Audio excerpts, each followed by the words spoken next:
obra marcó profundamente el arte y la literatura paraguaya del siglo XX, dejando una huella imborrable en la historia cultural del país. Josefina Pla no solo creó arte, sino que también abrió caminos. Fue pionera del periodismo femenino, defendió el valor de las mujeres en la cultura y denunció el olvido de figuras femeninas importantes en la historia. Su vida estuvo marcada por la creatividad, la independencia y la ruptura de los límites impuestos a las mujeres de su época. Para hablar de su vida, su obra y su legado, me acompaña hoy Nadia Capdevila. Ella es actriz, profesora de teatro, directora, productora y gestora cultural. Hola, ¿cómo estás, Nadia? Muy bien, Pelusa. Qué gusto. Feliz de estar acá. Yo también de tenerte, porque bueno, vamos a hablar de Josefina Pla. ¿Por qué empezás a admirarla vos a ella? Me marcó mucho leer en el tiempo de colegio sus poesías. Sentía que era muy íntima, muy fuerte, muy poderosa en su escritura y creo que desde ahí me conecté un poco con ella. Y más adelante ya fue como también entrar en la Escuela Municipal de Arte Dramático de Asunción, que es ella la fundadora, la que funda la escuela con Roque Centurión Miranda. Entonces como que durante mi trabajo estuvo muy vinculada con mi vida ella. Bueno, ¿cuándo ella llega a Paraguay? ¿En qué contexto? ¿Por qué? Llega en 1926, llega de una manera un poco divertida, digamos, ¿verdad? Porque en realidad ella se casa con Julián de la Herrería en ese, Campo Cervera, ¿verdad? Campo Su Cervera, seudónimo, sí, sí, sí. perdón, Campo Cervera, sí. Ujú. Entonces llega porque se casa con él. Así de esa manera llega a Asunción. Ella se casa allá por poderes, o sea, no tuvo como Porque un... era muy joven. Era muy joven, tenía 17 años, entonces al ocurrir el casamiento, ella viene a Asunción, claro, enamorada también, como para compartir todo su matrimonio ya con su marido, ¿verdad? El paraguayo. Él paraguayo, él ceramista, él una persona muy influyente en ese momento ya en la cultura paraguaya. ¿Y en ella influyó él? Influyó, claro, fue su primer maestro. En el ámbito de la cerámica fue su primer maestro, pero ella también después ya como fue que fue perfeccionando y también hubo como que una exploración de ella en cuanto al dibujo que estuvo conectada con las raíces de los guaraníes también. Ujú. Entonces como que su exploración también ya fue una impronta en el tema tanto de cerámica, pintura y ni hablar en la poesía, ¿verdad? Porque es madre prácticamente de una generación sumamente importante la generación de Augusto Roabasto, de Alcalá, o sea, como un grupo que le considera a ella como una madre, una persona dadora, una persona formadora. em, Augusto Roabasto es que le tiene como muy presente porque aparte de ser su amiga, él dice que un montón de cosas que perfiló dentro de su escritura fue a través de Josefina y Sí, otros, ¿verdad? vamos a hablar en profundidad de ella. Ella está casada, ¿cuánto tiempo más o menos con Julián de la Herrería? Y unos 12 años, 11 Luego aproximadamente, queda viuda porque él tiene una queda viuda. enfermedad, ¿verdad? Queda viuda, encima él muere allá. Pero lo entierran acá. Lo entierran acá, pero ella, en el periodo que ellos fueron a España, él fallece y ella vuelve a vivir a Asunción ya sin marido, sin... Y a partir de ahí, ¿cómo se encuentra ella en esta sociedad? Y hasta donde lo que cuentan los maestros es que ella llegó ya también un poco decidida a seguir su camino con todo lo que ella estaba haciendo, que también ya estaba siendo un poco reconocida ella en España con el tema de la poesía. Llegó sola a decir, voy a seguir adelante, porque de a partir de ahí también hay como un montón de cosas que empieza a hacer, como redactora en periódicos, locutora, empieza a insertarse en el mundo teatral, hace una lucha casi de 20 años para formalizar el quehacer teatral. Yo creo que ella llegó decidida por ese amor y esa adopción que ella ya Al tuvo Paraguay, a ¿verdad? Se Paraguay. enamoró de Se Paraguay. enamoró de Paraguay. Ella decía en algunos artículos que hay sobre ella, ella dice que ella nació en España, pero ella es adoptada por Paraguay. Entonces, una hija que eh, hizo toda su carrera prácticamente acá, porque allá fue un periodo muy corto y toda su producción, tanto teatral, de poesía, literatura, cerámica, todo está acá, Está en está Paraguay. en Paraguay. Tuvo un hijo Tuvo un en hijo. un momento en donde ella decide ser madre y Exacto. sola. Y sola, exactamente. En un momento de la obra nosotros también usamos eso como impulso porque nos poníamos a pensar en la época en la que ella estaba, en la época siendo una mujer, una viuda, decidir tener un hijo, sin tener una relación amorosa con la persona con la que Quería ella ser madre. quería ser madre. Quería ser madre, decidió ser madre, así como también cuentan, dicen por ahí que el progenitor, vamos a decir, ofreció el apellido. ¿Y ella? Ella dijo no. No, se Mi negó. hijo se va a llamar Ariel Tabaré Pla.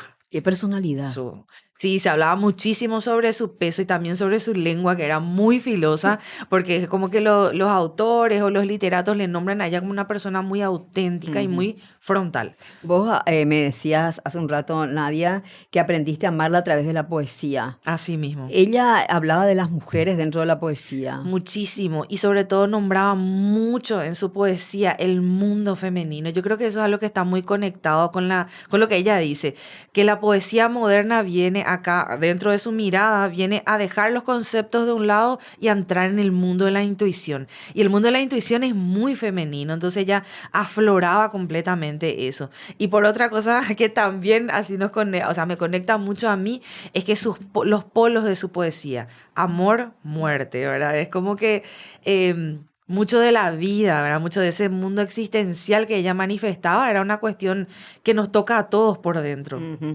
¿Asustaba su poesía en algún momento al hablar tanto de la mujer, de la libertad y del amor? Yo creo que en su momento fue una rebeldía. Y siento como, coincido en eso cuando Augusto Rabasto dice que las muchachas, las mujeres, empezaron a encontrar en ella un camino, un horizonte, una línea perfecta donde se dividía lo que la mujer podía o no hacer o los espacios donde podía o no formar parte. Hay una parte donde ella cuenta, ella misma dice que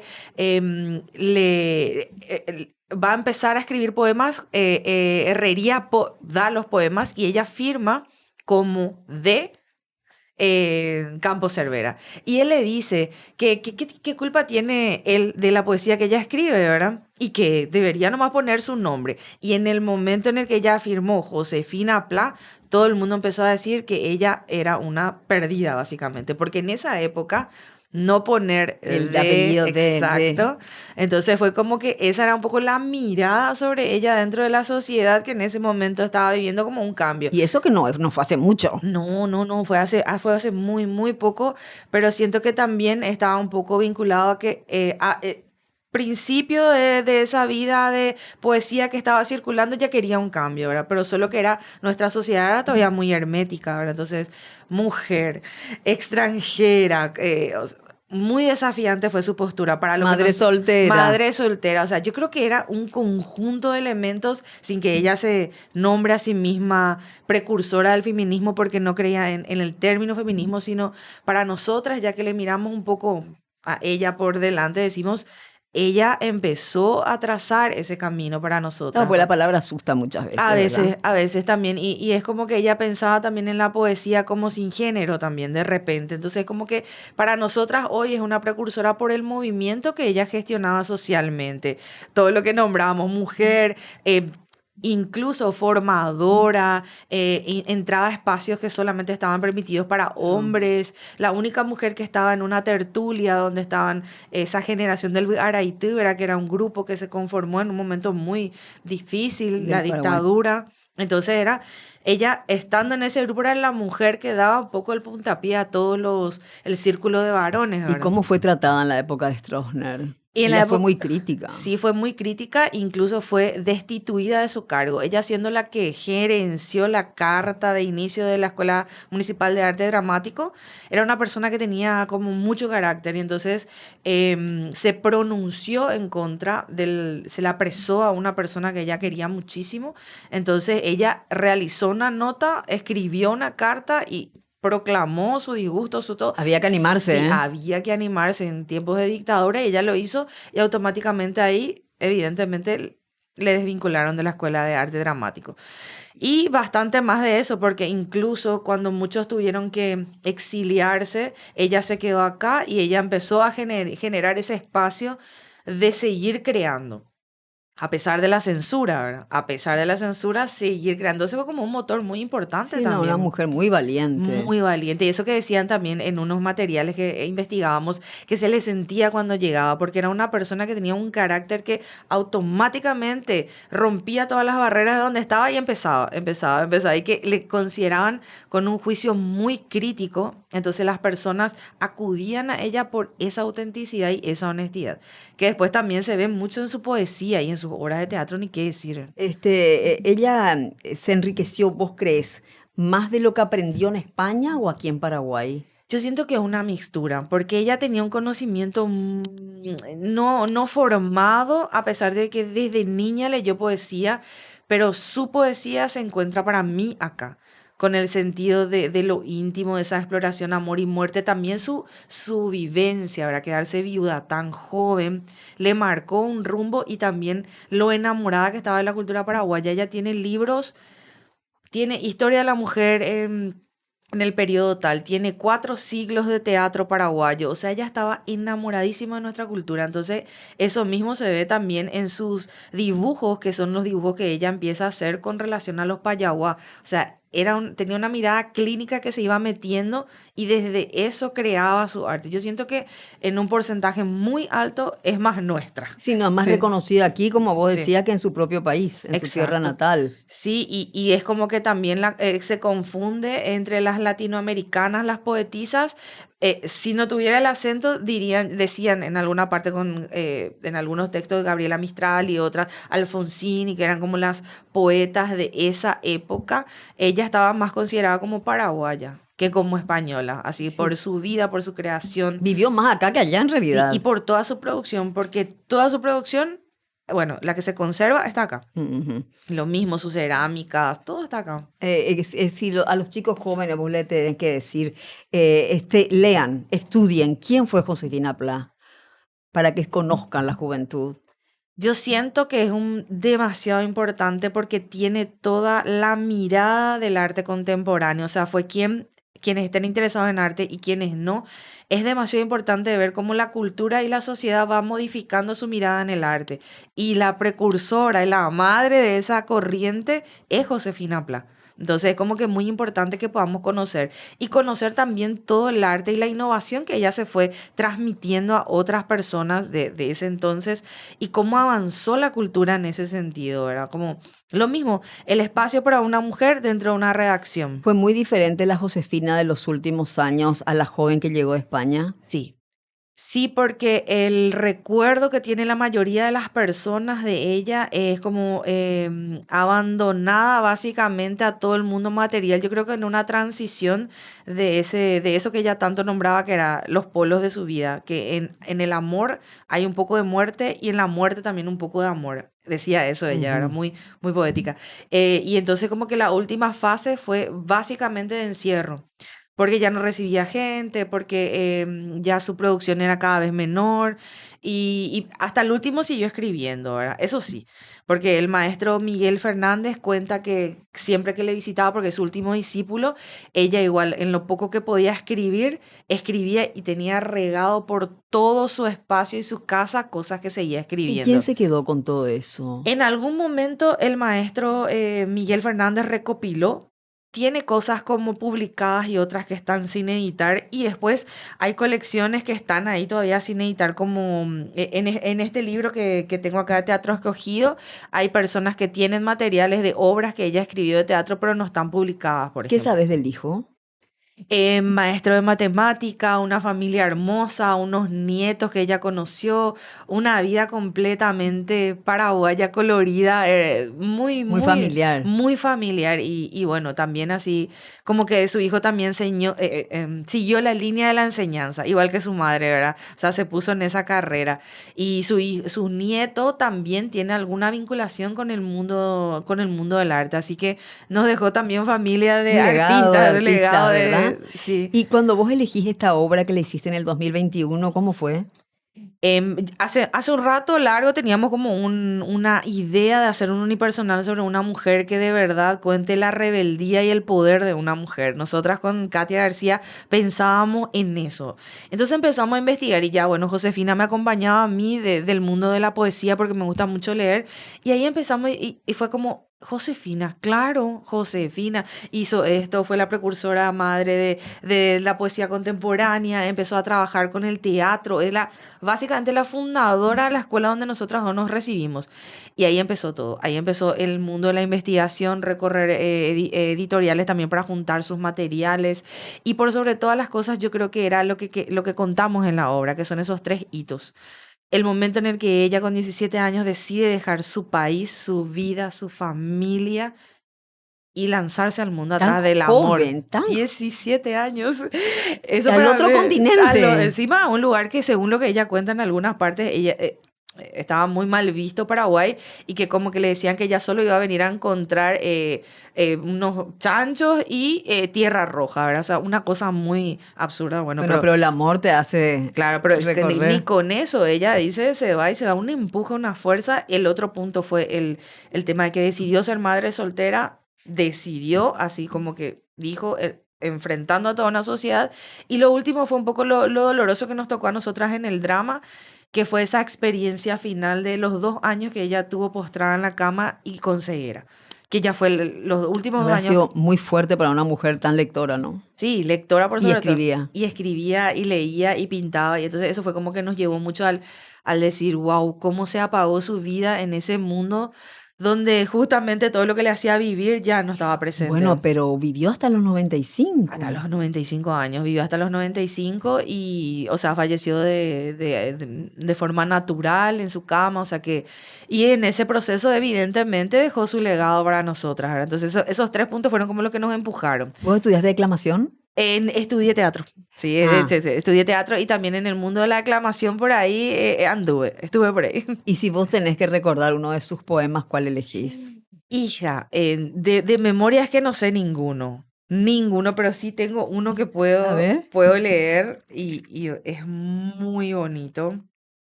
Pero hoy en día yo no sé cuánta gente joven podría decir me gustan los poemas y me siento a leer, porque siempre eso decía Gloria Rubín, antes cuando éramos jóvenes era con velas leer poemas, era la reunión de los jóvenes, ¿verdad? Tan diferente a lo de ahora. Sí, no sé, ¿verdad? Que de Vos tenés tu repente grupo, yo tengo mi grupo de lectura, así que yo creo que hay que empezar eso es lo que hay que fomentar. sí, por empezar a leer otra vez, ¿verdad? Yo siento que por ahí el camino es volver a tocar y a partir de ahí también Sí, pasar sí, por la sí. experiencia. Eso siempre digo yo, porque te dicen, bueno, leen tus libros en el iPad, en el celular, y yo quiero tocar el libro, a mí Sí, me yo gusta también. eso. Yo estoy muy feliz con tocar los libros acá. Luego se ve que está bastante maltratado, pero en el maltrato también está el uso, ¿verdad? Bueno, yo A quisiera ver, vivir es no saber. Vivir es no saber dónde estarás mañana. Y morir es perderse para siempre en un país pequeño como tu propio cuerpo. Morir es ausentarse un poco cada día, a descubrir innumerables mundos de los que fuiste prófugo y visitar 1000 reinos donde viviste incógnito, amacarse en los pétalos de una rosa ladrona, bollar entre los besos del agua fugitiva o perderse en la seda de la bruma más íntima de junio. Morir es ignorar en dónde es que podrás no estar mañana. romántica. Profunda, íntima, Sí, sí, sí. expresiva. ¿Y vos escribís poesía también? No, no se me da tanto, pero teatro sí, teatro es como que es mi mundo como para poder escribir. Me gusta leer mucho, pero la poesía me cuesta Y si más. hoy tuvieras que elegir a otra mujer que ha hecho historia en Paraguay, ¿a cuál elegirías para llevar a una obra de teatro? Uy, qué pregunta. No, no tengo una como principal, siento que son todas en ese ámbito donde la mujer paraguaya hoy es una madre que construye un país en base a un montón de desigualdades. Como toda nuestra historia. Sí. Y yo creo que por ahí va un poco también mi investigación sobre las residentas, ¿verdad? Cómo las residentas van sostienen este pueblo en diferente tipo de situaciones, de ocasiones. Entonces es como que para mí son todas las mujeres en todo su esplendor y su vida de valentía en Paraguay, ¿verdad? Bueno, siento que un poco hablar de la primera obra que ocurrió en Paraguay, que es algo que yo siento que es muy importante que no se conoce. En el Río de la Plata, Sí, la primera obra de teatro que se hizo fue una obra de teatro de de Josefina. Josefina. Sí, se llamaba Víctima Propiciaria. ¿Y qué hablaba? Hablaba sobre un conjunto, dice, de chistes y cosas que tenían que ver con la cotidianidad de un pueblo, pero lo importante es lo que dice la autora de eso. Josefina Pla dice, era una pieza lacrimógena felizmente perdida".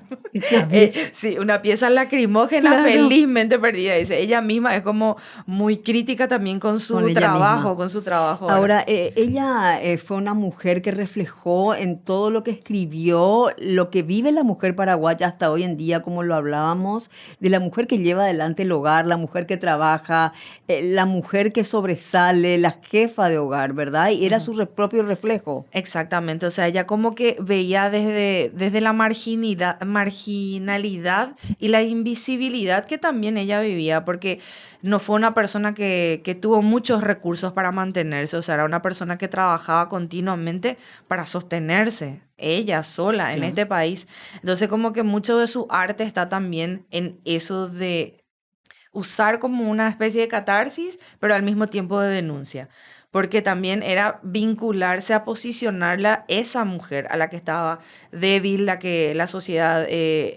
dejaba de un lado, y ella como que todo el tiempo también está diciendo eso en su trabajo. ¿Cómo hubiera sido Josefina Pla hoy? Con una libertad, entre comillas, cualquiera puede decir lo que quiera y Ujú. cualquiera utiliza un celular para decir lo que piensa, ¿verdad? Yo siento que en su época ya revolucionó todo y que nosotros hoy todavía no entendemos un montón de cosas que ella también pensaba. Entonces yo creo que en esta época seguiría siendo revolución, porque era una persona muy mordaz con lo que tenía como pensamiento y como que la forma en la que veía la vida era desde su concepción de mujer. Era siempre poner por delante la intuición, lo femenino, la fuerza, la valentía, y un no existía.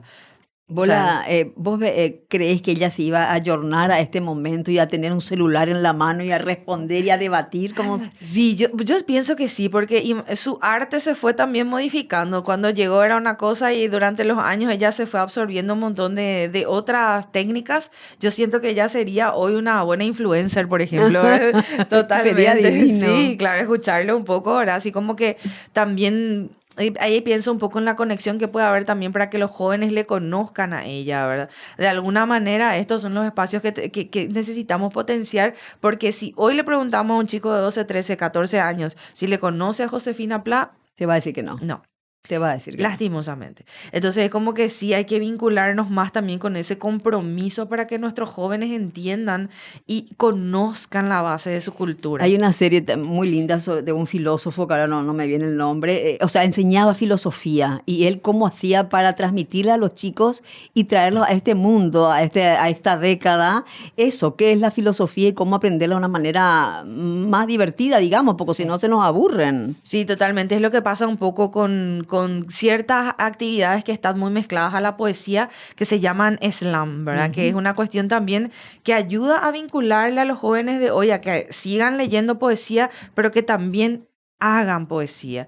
Por lo menos desde ahí los jóvenes se están vinculando en algunos sectores, y yo creo que hay que seguir potenciando Entonces eso. vos tenés una deuda enorme. Estamos en eso, Otra vez. estamos en ese proceso, porque yo siento que si no hablamos, no hacemos, no mostramos, se queda todo No, ahí. no podemos, esto No hay que hay, fomentarlo, hay ¿verdad? que Hay que hacer. difundirlo y hay que aprovechar todas las herramientas que hay hoy. Exactamente, hay que hacer, hay que grabarse, hay que contar, porque yo siento que esa es la manera de difundir y promover, y que también ellos puedan, por lo menos que están todo el día con el celular, poder ver un video, escuchar una poesía o ver movimiento en poesía, que la poesía está en todos los espacios, ya va a fomentar y va a hacer que los jóvenes puedan seguir leyendo. Pues vos viste que hay publicidad y cortos comerciales que ponen leen poesías y bueno, y de Sí, ahí descubren. Pero ¿dónde exacto. salió esto, verdad? Qué lindo. Y van entonces ahí yendo al autor. Exacto, y también como que nuestras escuelas que sigan fomentando ahora nuestros colegios, nuestras escuelas, hay espacios de lectura que hoy están abandonados que necesitan un refuerzo. Yo creo que ahí está la promoción lectora, justamente lo que ella hacía, que era promover la lectura desde el ánimo de conversar, compartir y hacer todo más dinámico. Ujú. Y el prestarse los libros, que Sí, eso no se pierda, ¿verdad? Tenés tal sí. libro, te presto, pero devolveme. El cosito de la biblioteca donde anotabas que llevabas y retirabas un libro. Esas son cosas que son muy, muy hermosas de experimentar que hoy, bueno, ya están un poco fuera, pero yo creo que tiene que volver otra vez ese Hay que tiempo. volver a lo de Sí, antes. hay que volver. Decime, Nadia, y ella amaba a los gatos. Estaba repleta de gatos, nunca dejó de tener gatos y cada vez tenía más gatos. Hay una anécdota que cuenta por ahí un fotógrafo que las reuniones que pasaban en su casa y todo lo demás tenían que parar en un momento dado por dos cosas. Cuando pasaba la camioneta o Vendiendo chura. vendiendo chura porque ella tenía que comprar la chura y por el otro lado era la hora de comer de sus gatos.